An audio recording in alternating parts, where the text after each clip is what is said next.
This is Lizzie from Let Zoe Spoil You. And Sagira from Sagira Salutes You. And together we are Newbie versus Weeaboo. Sagira, Newbie. Lizzie, a Weeaboo. It's Newbie versus Weeaboo. Ahoy. Heidi, hi. Hello, and we're back again, and we're tired, and very tired, because school started.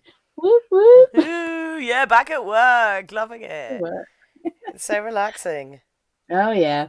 It's so much fun going back to work with the whole new regime, where the children haven't been in for a while, so they're all confused, and yay, it's fun. Oh.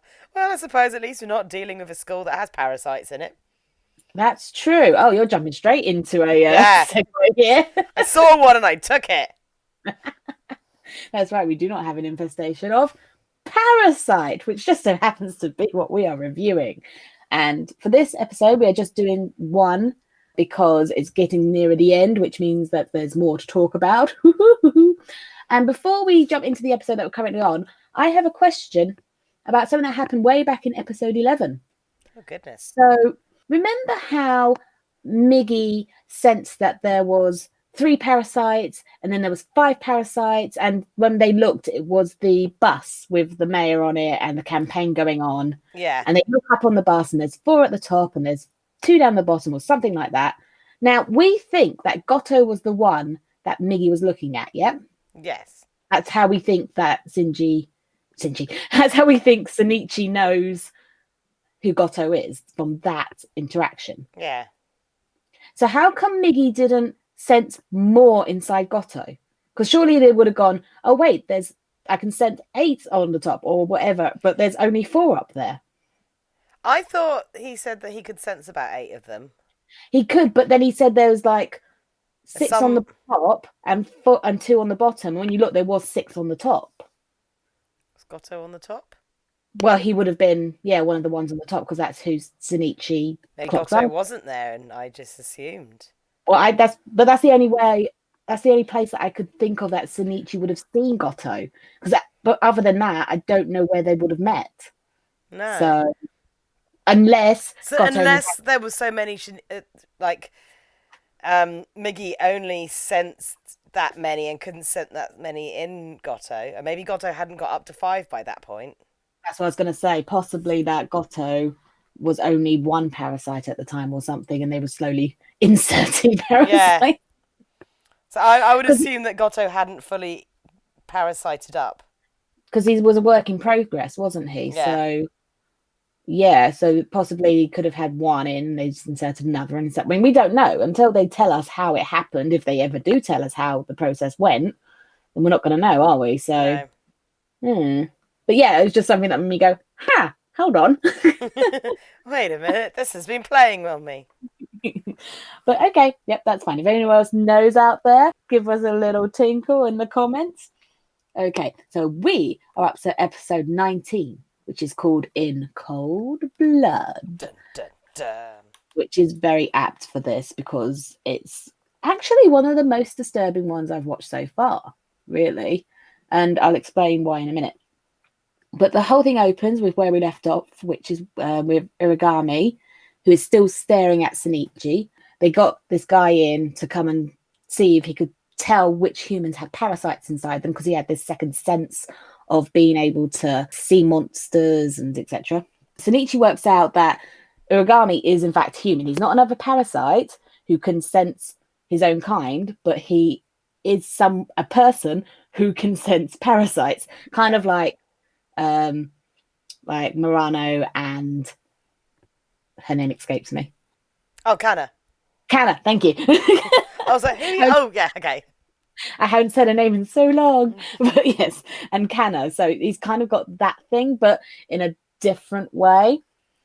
But Shinichi's freaking out, and he's trying to get Miggy to wake up. Now, why would he want Miggy to wake up at this point? Surely he would want Miggy to stay as desolate as possible. Dormant as possible. I think he just kind of panics and he's like, what do I do? And Miggy's obviously the one that normally goes, this is what we're going to do to get out of the situation. But I'm like, Shinichi, you're not thinking, because... Not at all. Because as soon as Miggy wakes up, like, there's the signal becomes really, really strong. It's only because Miggy is asleep that the other guy's like, I can see something, but I'm not quite sure, and blah, blah, blah, because he's probably not come across someone who's got such a weak signal. Yeah. You know, so it's like, I can sense something, or can I? Or is it from somewhere else because it's so weak, you know? So, yeah, to wake up Miggy would be bad at this point. Let me get our intro. Ba, ba, ba, ba, ba, ba, ba, ba. The detectives who are watching through the one-way mirror, they notice a difference in Uragami's attitude, which, yeah, he goes from like, ha ha ha ha to, you be bad news now. I serious now. Exactly, and obviously there's a change, so something's up. Uragami is still working out Shinichi. He goes on in a voiceover, so internal monologue, to say why he thinks that he can detect monsters. And then we go into a cutscene, and this is what makes it the most disturbing episode of the entire series so far. And we cut to a scene where Uragami is brutally murdering a woman and then another woman. And the first one, like they're in a field, so it's open, and he's just slashing at her. And yeah, I think it is because this happens. Yeah. Monsters whose heads open and eat people doesn't tend to happen in our everyday lives, you know? People brutally murdering other people, that happens. Yeah. So to see it and it suddenly become quite real, it's a real, like, jarring moment of, oh, that's really awful. Yeah, you're kind of like looking at escapist fantasy of like monsters and things, and yeah, people are being brutally murdered, but you can compartmentalize it. You can separate it from the reality of life. When you're seeing someone actually being horrifically like murdered, and the pleasure he takes out in it, and the fear of the woman, it's like when you watch those things in real movies. Like, this is uncomfortable because this could happen to me. This is a thing that does happen to people. This is not like, ha, monsters are eating people.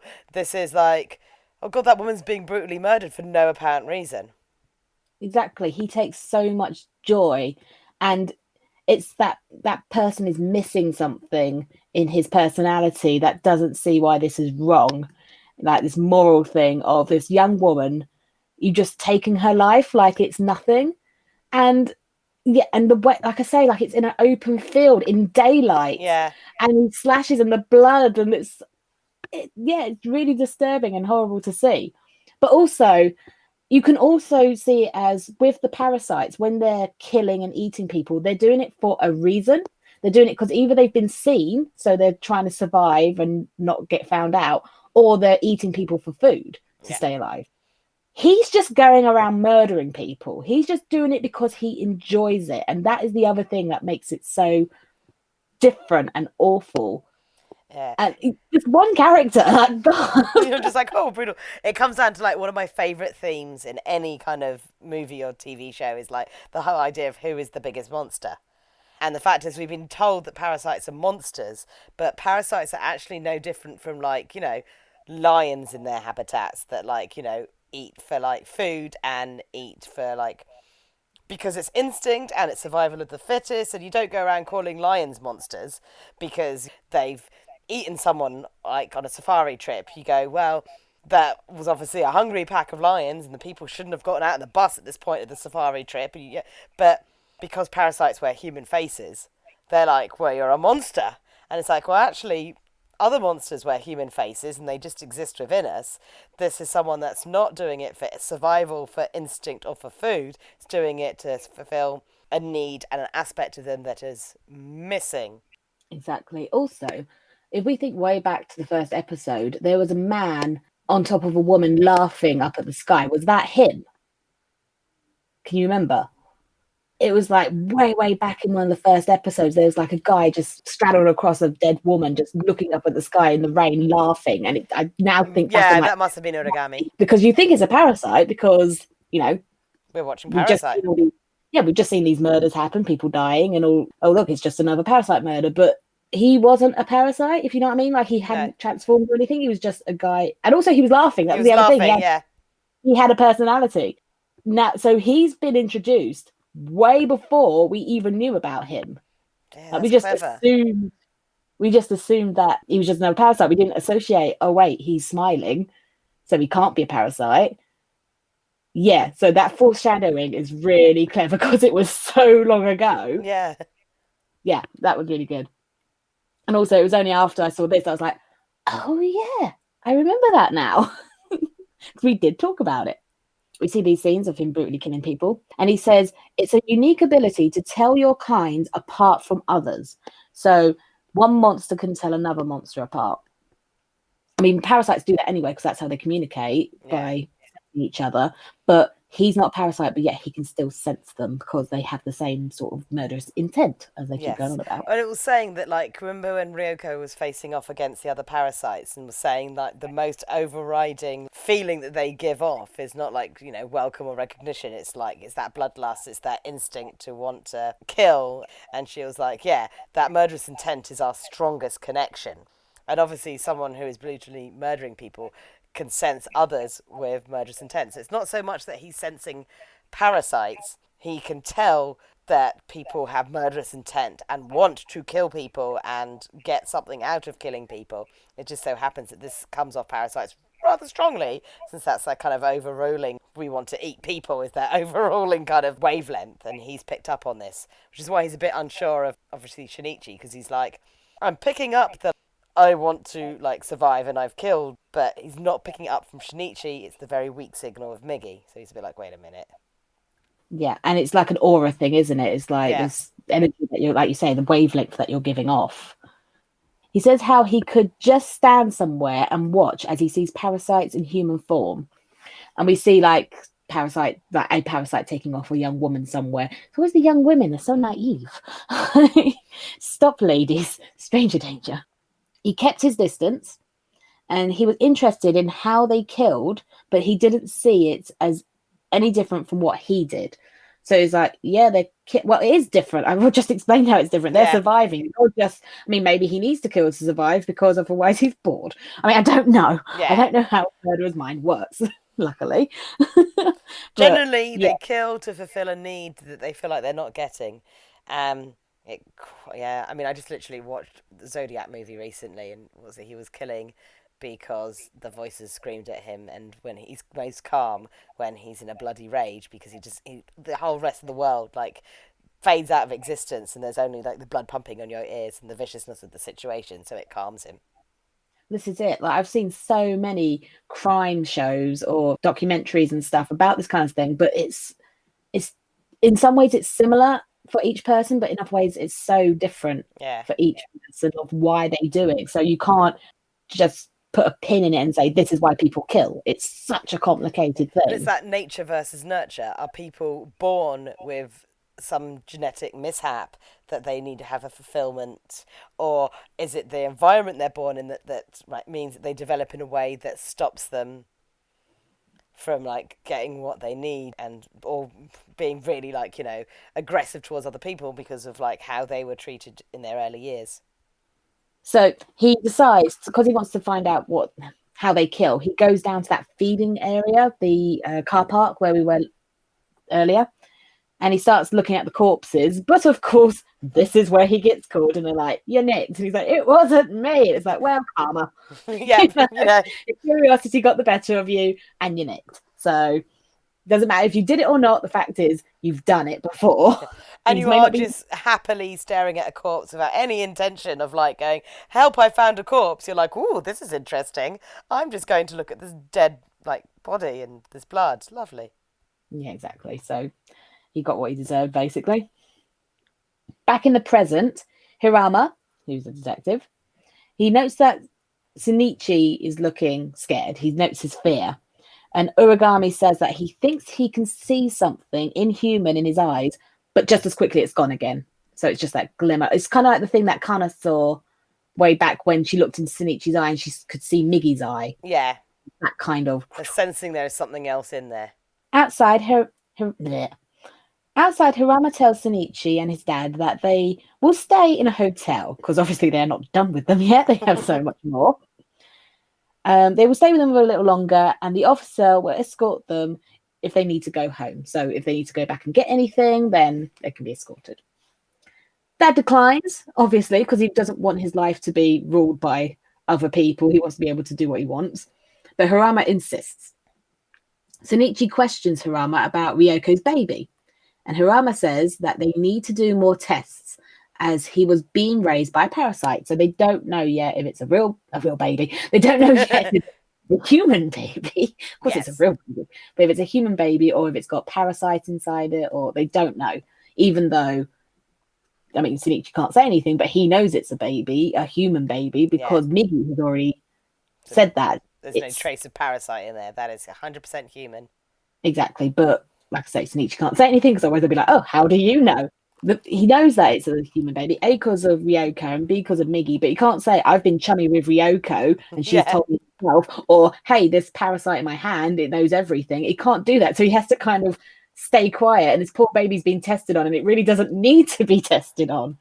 So, I know, I do feel really sorry for the baby. I get that they're like, oh my goodness, it could be a monster. But at the same time, I'm like, it's a baby. Which again is all that nurture versus nature. Is it a monster because it was born a monster?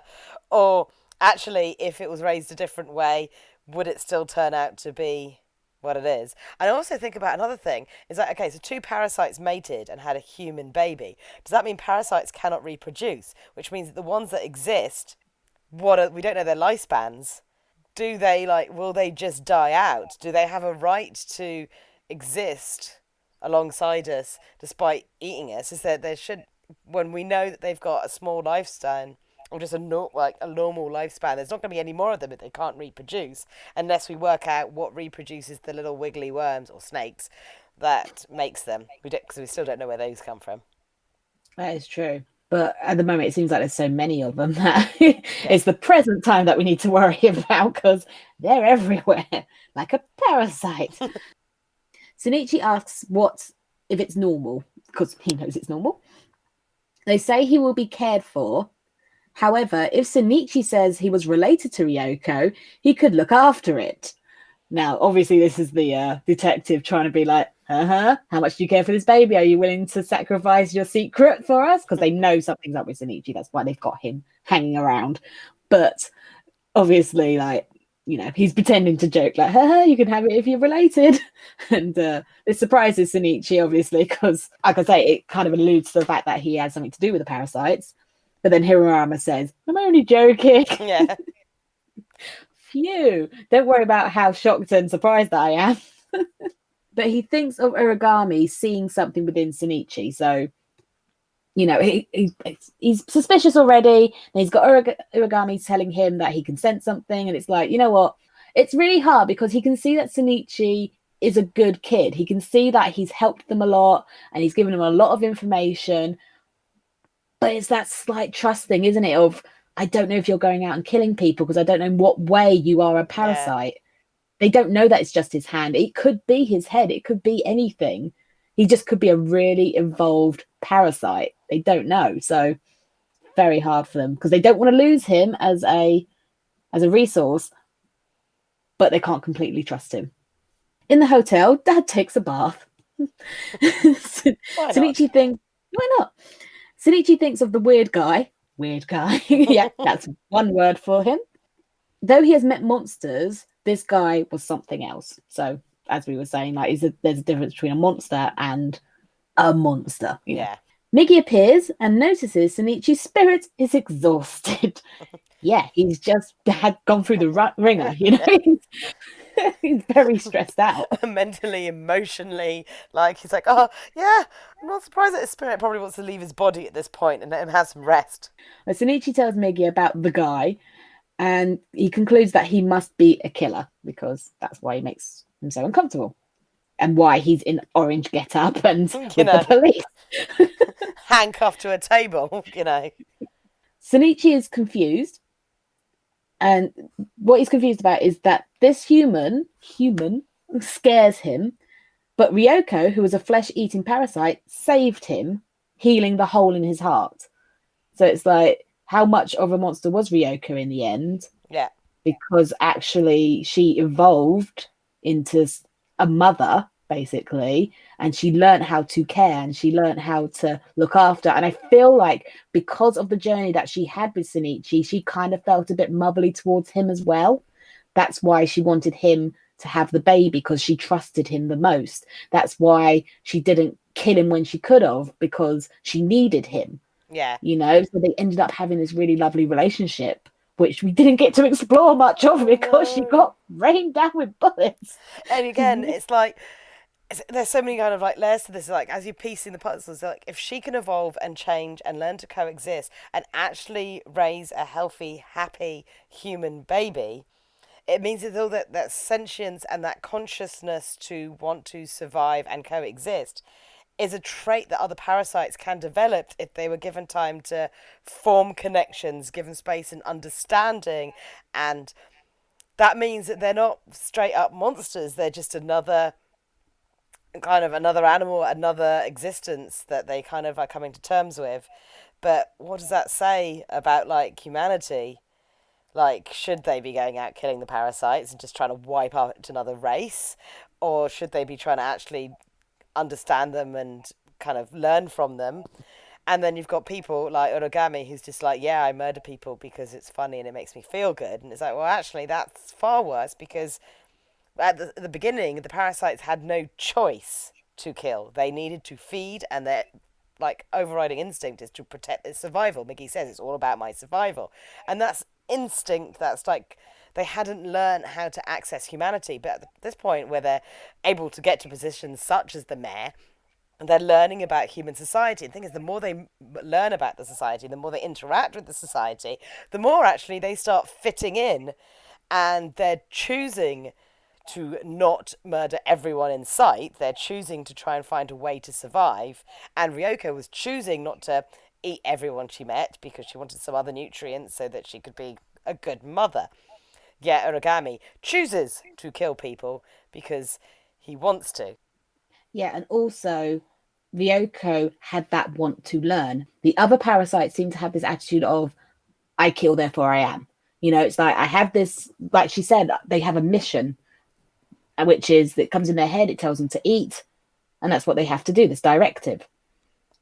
But she got past that, and she had this want to learn of who she is, why is she there, why does she feel these things? And, you know, even having the baby was to research humans and why they are this species. But no, we haven't seen another parasite who has that drive like she did.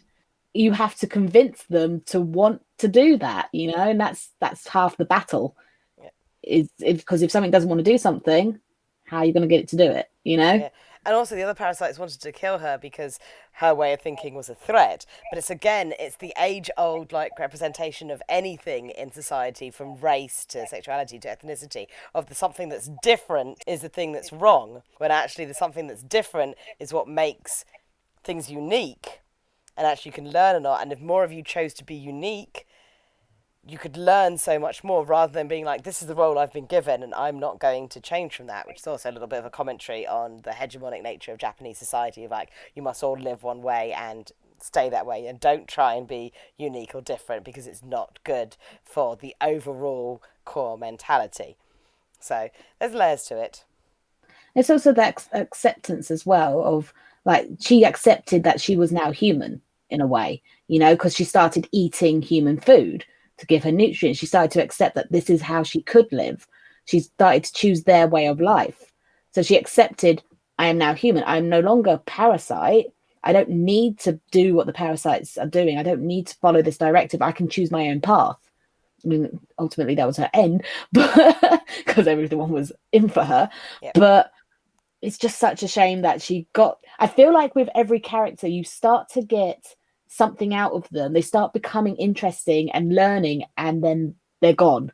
Yeah. And it's really frustrating in this situation. But it's also that harsh commentary on humans trying to get rid of things they don't understand and not giving things a chance to grow or to learn from or to experience. They were just like, we have decided this for you. We've made the decision for you, and you are dead now.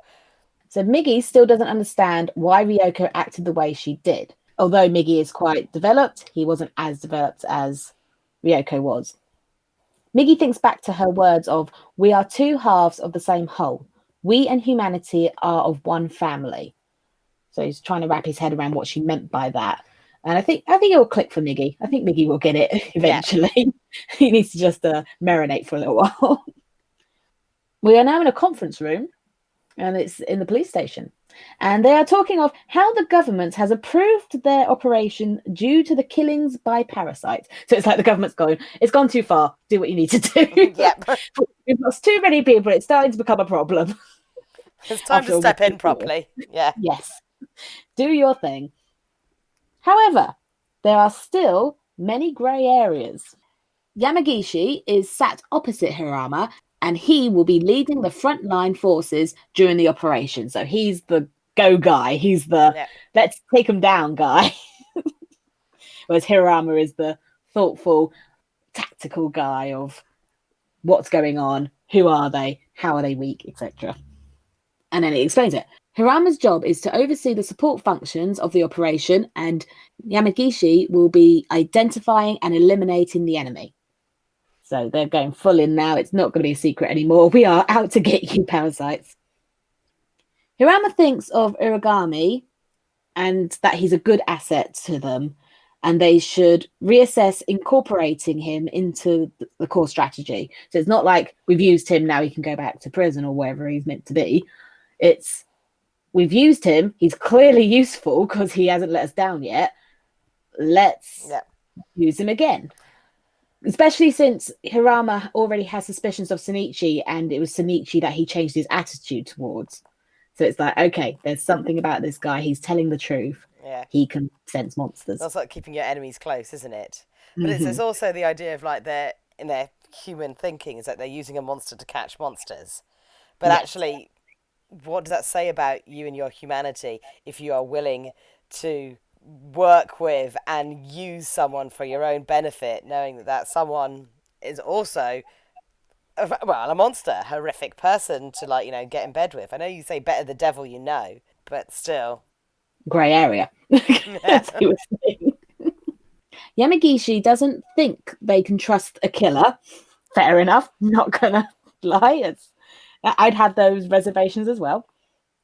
Hirama says he will be used as an extra pair of eyes.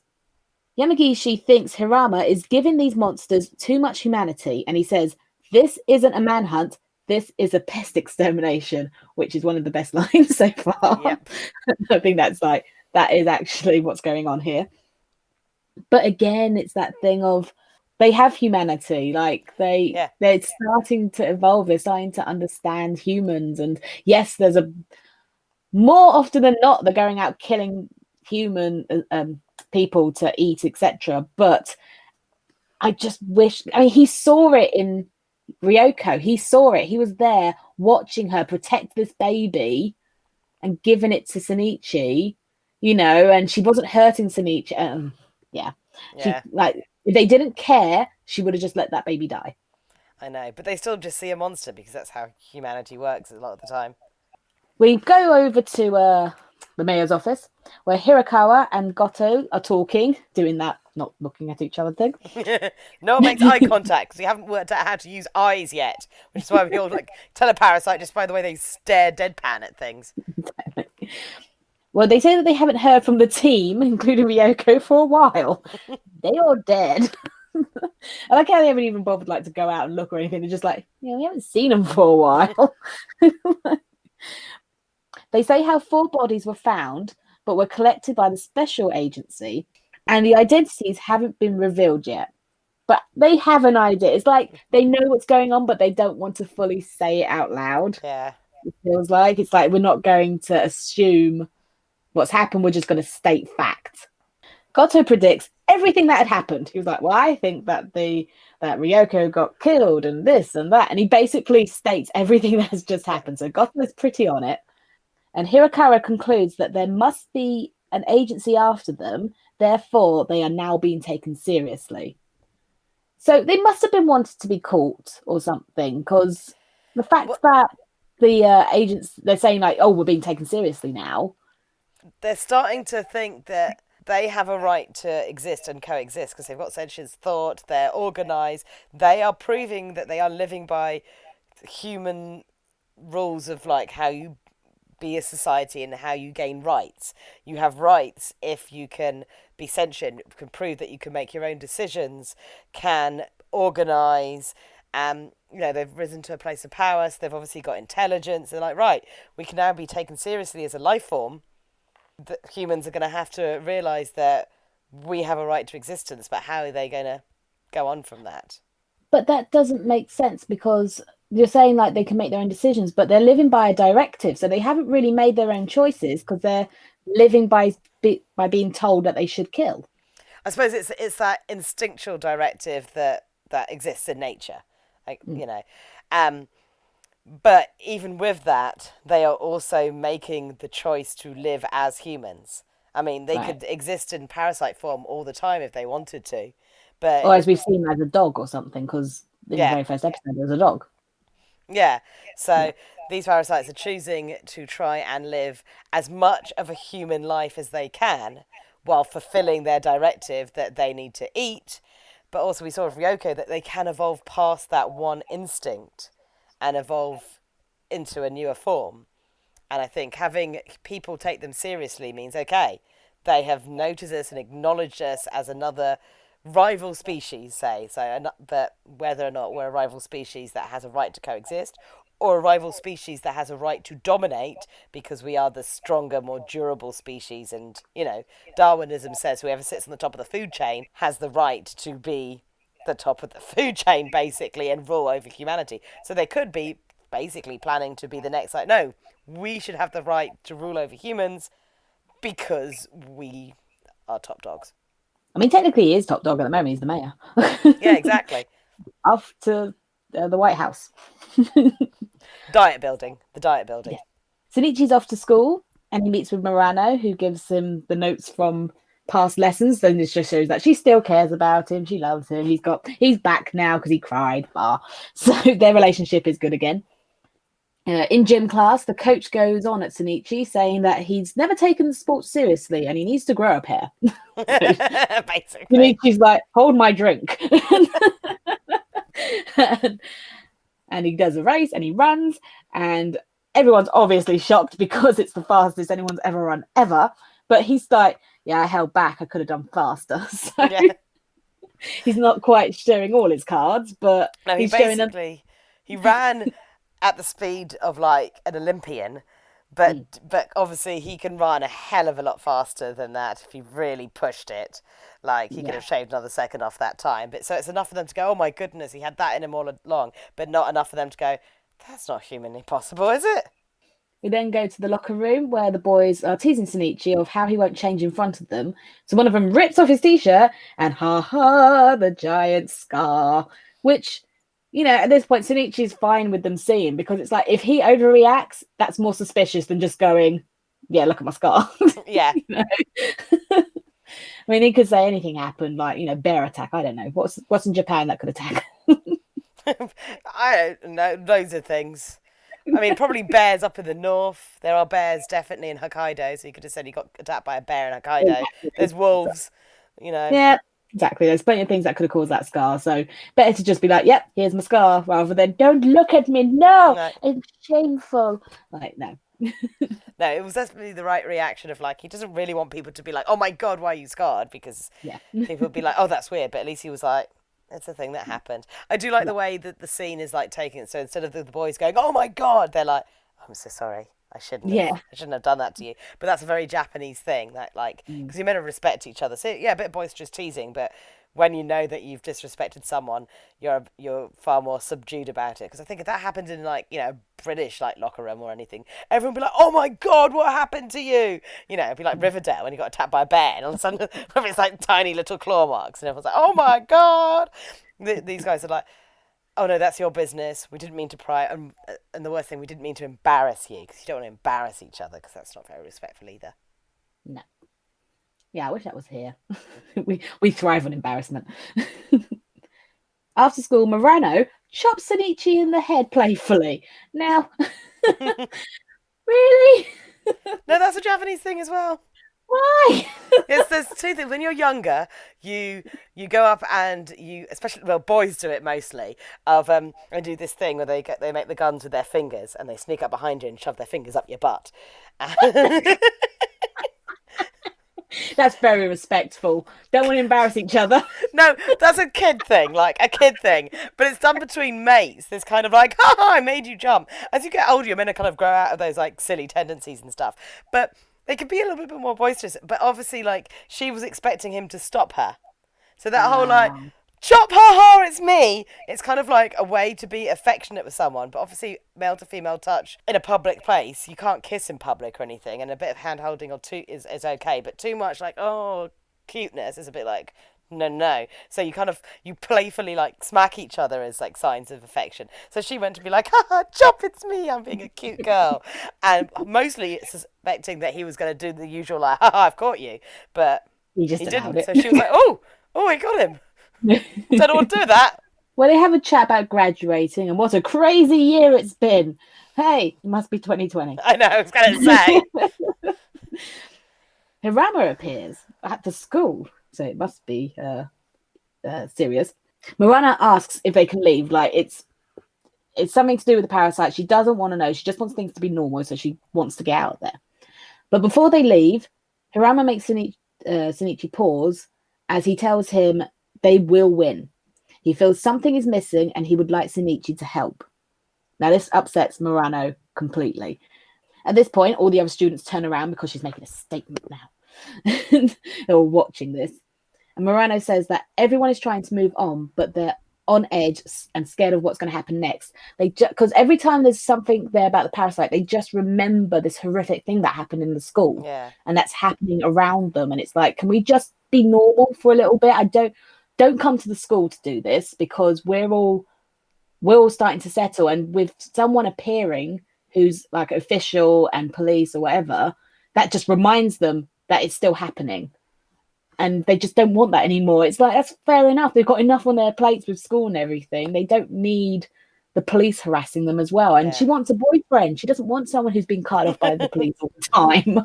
It's like they're saying that it's coming down to their like last days of high school. The world is going to change very dramatically for them, especially when they like go into the workplace. And there's not much time for that. Just like nice dating boyfriend girlfriend like simplicity, being able to be around each other all day and see each other so much. It just wants a bit of normality in her life before the world is going to become so adult and structured. At the police station, Hirama has brought Shinichi to meet Yamagishi, who asks if there's any weapon that will do well against the parasites. Now, this is a flashback to Shinichi's room where Migi is saying that a flamethrower would do well. Yep. Now, did they know that they were going to be asked this question? Or was Shinichi just interested? Because this is a flashback to before this question. I assumed it was just kind of like out of interest when Shinichi was like, how are we going to fight these things? Is there some kind of weapon I could hold while you're doing your swishy thing to make me more effective? Yeah, that makes sense. Well, Migi says the reason is that fire alone isn't enough, but it will be effective as it will startle them, causing a disconnect between the inner and outer aspects. I mean, that makes sense, because you're revealing the parasite. As Goto is 5 different parasites, startling him should unbalance him, which again makes sense. Yeah. It's a good idea because it's like fire popping out of something. Yeah, it's like, it burns. Although I don't know why I suppose they didn't know what Yuko threw. They just, what was it, paint thinner or white spirit? Because that clearly but I think again, like fire, it was more the like startling and then internally burning and then like, oh my goodness, wait, what's going on? I'm a bit unhinged now. Back in the station, Yamagishi scoffs at the suggestion. Flamethrower. And Shinichi has clearly told them about Goto. As Yamagishi says, no matter how many of them there are in a body, there's just one heart. So he thinks they should be going for the heart. Forget all this startling nonsense and, making them pop out all of a sudden. No, just go straight to the heart. It's like, you've clearly not come across one yet, because you should know that they're protecting themselves with many blades. Yes, and also can move the heart around the body a bit, like... They can move the heart, they are mega fast. Like, it's not as simple as just getting one in the chest. They are too fast for that. Dude, do your research. We now go over to City Hall where there's lots of vehicles and they all pull up and it's like the vans and the riot squad and all that. And Sonichi's voiceover says, "The day has come." So this is it. We're going to go in now. We're going to go to the top dog, try and get him out of there. The riot police run out and Hirakawa and Goto watch from the window. So they kind of knew this was coming. After the 4 bodies were found, it's like, okay, it's coming up to the end now. The police make an announcement saying an armed gunman has made his way to the roof. And they request people make their way to the main hall. So they've made up this lie that there's a gunman because there's not just parasites in there. There is also humans. And they don't want to startle either one. No. It's like, we don't want the parasites to freak out and start killing people or get away. We don't want the humans to freak out because, that's just parasites. Dramatic. Yeah. Chaos. So they're pretending it's something completely different to not raise suspicion amongst anyone. Meanwhile, the riot squad take their positions. So they're all on the rooftops and hiding behind walls and stuff, getting ready. Hirakawa calmly walks to the main hall. Everyone is informed that to not seem suspicious to the gunman, they will leave the building in groups of 7. So they can, we'll find out why in groups of 7 in a second. Uragami is watching from a monitor, but he says he will have to meet the person to tell if anyone is a monster. So he can't really tell. I mean, it's looking in the eyes, isn't it? Yeah. That's how they can tell that it's a monster. So looking on a screen, just looking at a person, it's that could be anyone, and also you're not getting that aura from a screen. You need to be near a person to be able to sense that. But despite all that, he's having a whale of a time. He's loving what's happening. He's like, this is so exciting. Yeah, it's like, there's chaos and there's women and people are going to die and this is brilliant. Best day out ever. Yep, so he's having a grand old day. Sonichi walks in the room and is shocked to see Uragami, who's very pleased to see Sonichi because he's like, oh, hey, you're back. Kind of likes the young boy. Throw a dress on him. Sonichi also looks at the monitor but says he can't see anyone. Hirama tells him they are interested in the one with the multiple parasites, and then he calls him a deviant. But basically they want Goto because he's the one that's obviously the most dangerous because there's fight. Sonichi thinks back to Ryoko telling him about Hirakawa. So this was when, just before the police arrived, she was going to tell him something, but then they interrupted.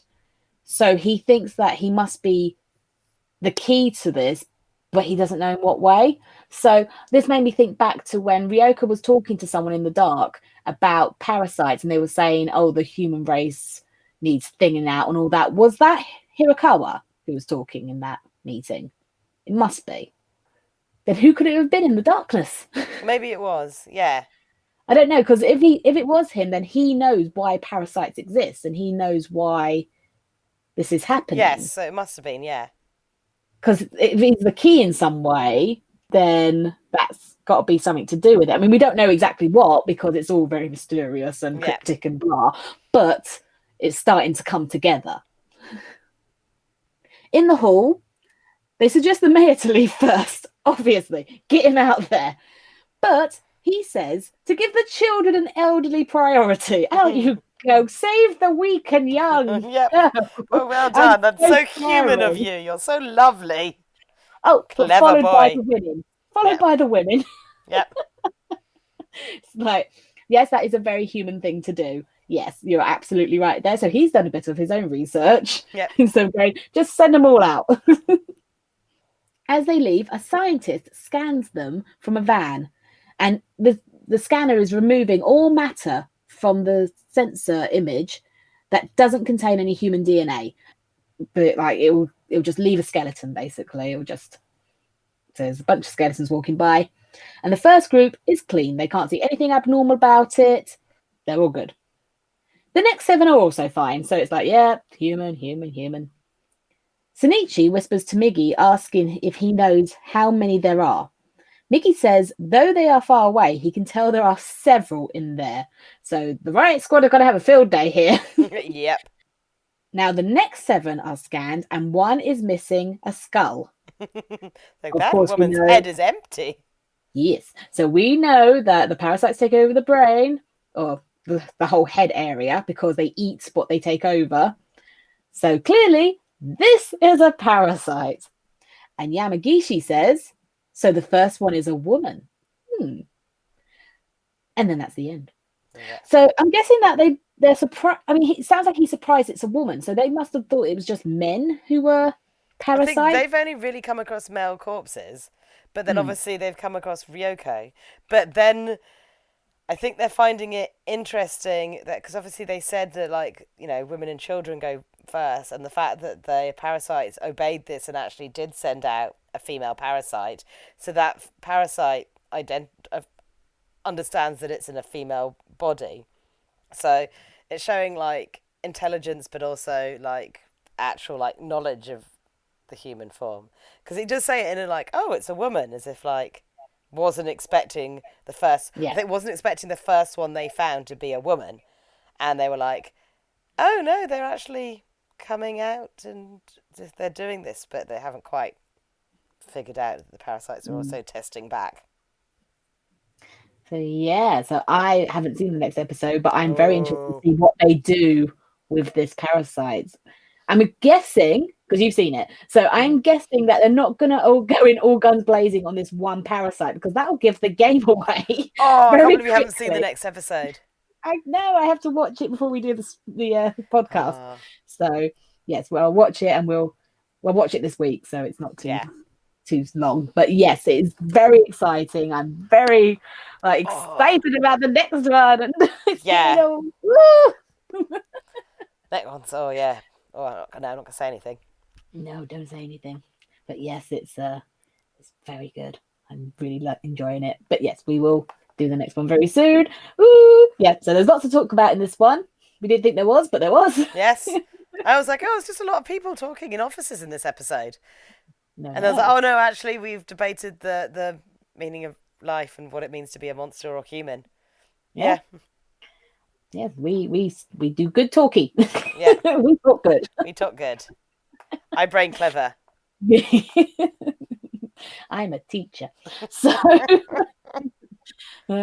so yes, as there is obviously sadness in this, we have to go to Sagira's happy moment with Lizzie. Lizzie, what happy thing has happened to you, or that you've seen, or that you've heard? I mean, my mother came to visit, and we had a lovely drive in the countryside down to Castle Carey, and it was on that beautiful like Sunday where the weather was just like insane, and just being out having a lovely local cider in the sunshine, looking at the lovely nature with a family. It was just a lovely day out. Also went to a pub for roast dinner, but they also had the best cheesecake. Oh my god, it was good. What kind of cheesecake? It was so it was an upside down cheesecake. So it was all like in a jar. So it was all this soft, beautiful cheesecake with biscuits like sprinkled on top. There was an orange and lemon zest kind of like, but also with orange sorbet. Oh, sounds amazing. You should have just said the cheesecake. Yeah. Well, I couldn't just go to the cheesecake because I feel a bit like, oh yes, I haven't seen my mother for a little bit, and it was lovely being with family, because family are lovely. But the cheesecake, the cheesecake was special. We love a cheesecake. For me, my dad came to visit, which was really nice. He came to help me with my car because it was due for its MOT, and I know nothing about cars, so it is as an excuse to come see me, because he lives in London and I live in the West. So it's an excuse to come see me. He's like, I'll come help you with your car, and I'll come in for cups of teas and chats, and yay. So it was really nice seeing my dad. That made me happy. Yeah. Family. Yay. Okay. Social media. This episode is like so depressing and so dark. I mean, each one is. You're like, I don't really want it coming on like, a trail of blood or anything, or a pile of corpses, because that's kind of where we are at the moment. Oh, my social media is coming in on jaunty skeletons walking past. Or it should be you walking in and then getting scanned. Oh, yes. It's coming in on me, and that's my skeleton. Is my head empty? Is it not? Ooh. We found something. What is that? What are you keeping in there, Lizzie? Tentacles.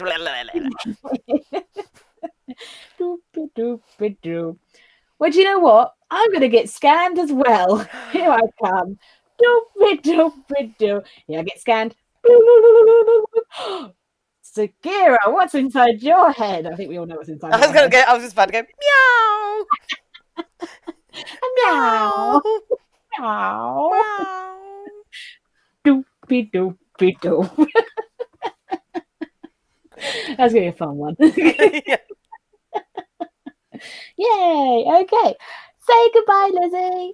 So for now, this is a Weeaboo saying Johnny. And this is a newbie saying doopy doopy doo. Ooh. Oh my.